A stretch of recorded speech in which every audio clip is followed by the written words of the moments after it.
Hello everyone, I am Raghu. I am working as a developer for modeling tools. So today I am going to demonstrate a new feature we have implemented, that is usage of uh, C data for storing the model files. So before I start the demo, I would like to explain what is C data and why do we need it.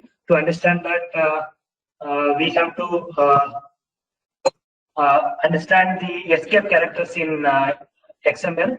So all the characters, whatever we see here in the left-hand side, are actually characters which are used by the XML to construct the tags and the basic structure of the XML itself. For example, if we see here left the less than and the greater than symbol, that is used to construct a tag, and the single quote and double quotes are used to mark the end and beginning of the value of an XML. So if we use this kind of characters as a value in an XML, so those characters cannot be stored as it is, because it actually creates trouble in XML parsing.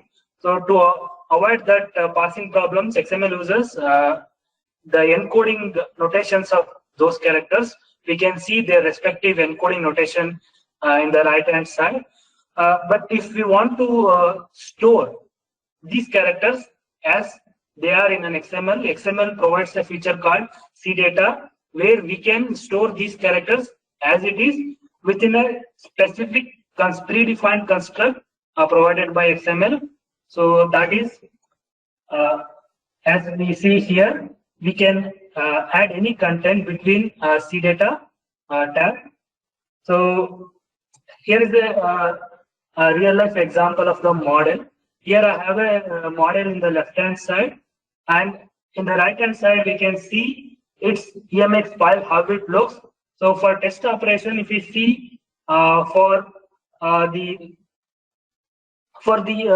code, wherever the less than symbols are used, for example, left shift operation, if we see at the fourth line of the operation, X left shift Y, basically it in the EMX file we can see the encoded characters are used. So this makes the EMX file less readable for the user. And also at the bottom, if we can see for a header preface, I have created an header preface for traffic light capsule.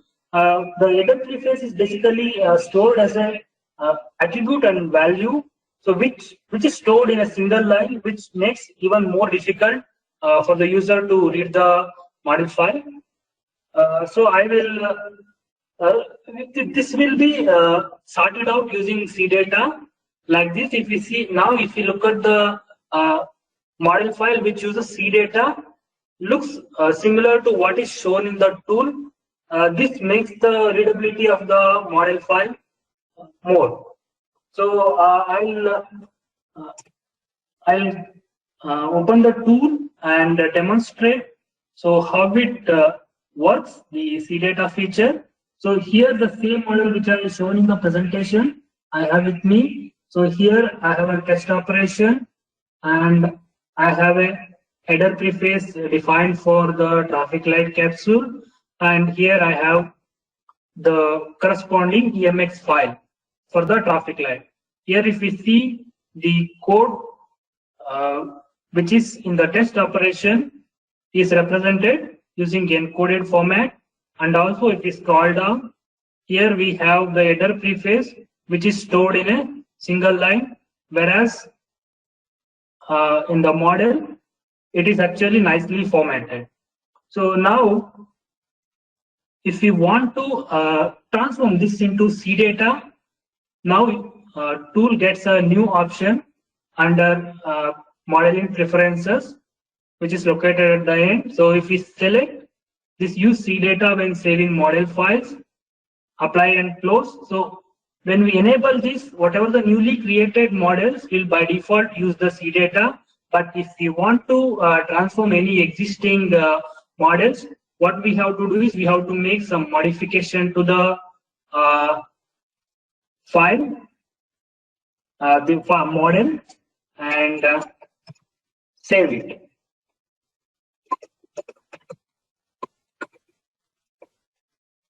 So now I will save this model. So if we go here and see, now header preface has converted to C data. Now if we can see the header preface, how it looks in the tool looks similar in the model file. This makes model file more readable.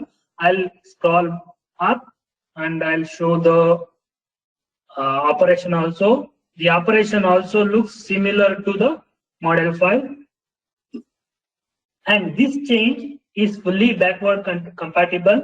What I mean is, like, the same model which is converted using C data can be exported and imported in previous versions of the tool and can be edited without any hazard. So for some reason, if the user do not like this C data format, so user still has an option to go to preferences and disable it. And now if the user modify the model and save it, the model file will again goes back to the encoded format. So if we have many projects in the workspace, modifying every single project and saving them is a tedious. To avoid that problem, we have introduced a model fix-up option, which basically allows user to select all the files. If here we can select all the projects in the workspace and transform them. So as I had only one project in my workspace, so that project got converted to C data format using the model fix-up. That's all about model fix-up feature. Any questions on this?